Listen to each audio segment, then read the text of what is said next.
வழிபாட்டுக்கான நேரம் காலையிலேயே வழிபட முடிஞ்சவங்க 6 மணியிலிருந்து 7:20க்குள்ள வழிபாடுகளை செய்து கொள்ளலாம்.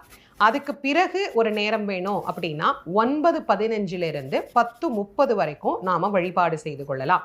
மதியம் இலை போட்டு முருகனுக்கு நெய்வேத்தியம் பண்ணி சாப்பாடெல்லாம் படைக்கணும் அப்படிங்கிறவங்க 1:35 ஆரம்பிச்சு 2 மணிக்குள்ள மதிய படையலை போட்டலாம்.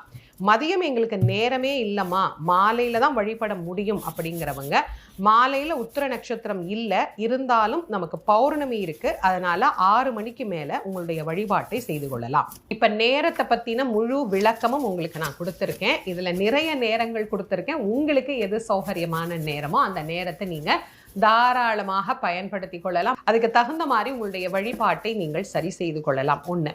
இப்ப இந்த வழிபாடு காலை நேரம் சொல்லி இருக்கிறோமே, காலையிலேயே எழுந்து நாங்க இந்த நைவேத்தியம் எல்லாம் பண்ணி வழிபட முடியாது அப்படிங்கிறவங்க